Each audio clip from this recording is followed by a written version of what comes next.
keep meeting young people who are getting more and more conservative. Yeah. And that is creeping me out.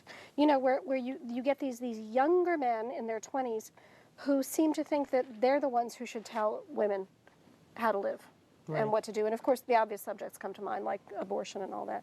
And that's scaring me. That's scaring me.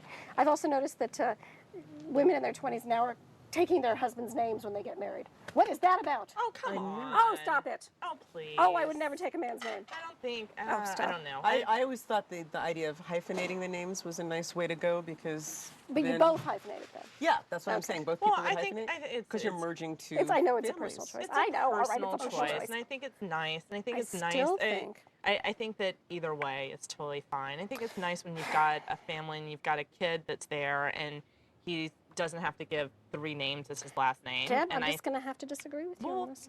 You know what? I'm going to have That's okay. I know. And This is America. And this is, You're right.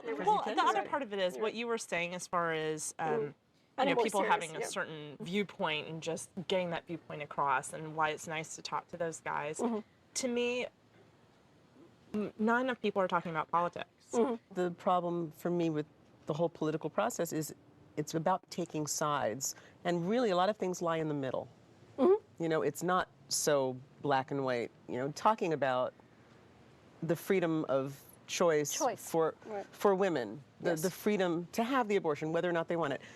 Just because we're giving them the freedom, as whoever gives them that freedom, doesn't mean we're agreeing with it or condoning it or would choose it for ourselves.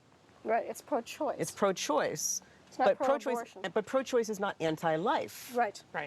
We're not saying we're against life, and we're not saying everybody should run out and have one, because certainly on some levels it has become like birth control, and it shouldn't be. Exactly. Well, it's just, again, people who are against choice, it is a religious, it's mostly, I don't know many arguments that aren't religious based. Right.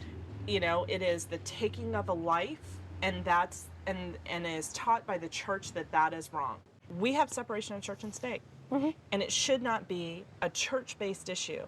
It needs to be a right for a woman to decide what happens with her body. The church takes that so far that they say that birth control is even taking life, which is so ludicrous to me. It's sad.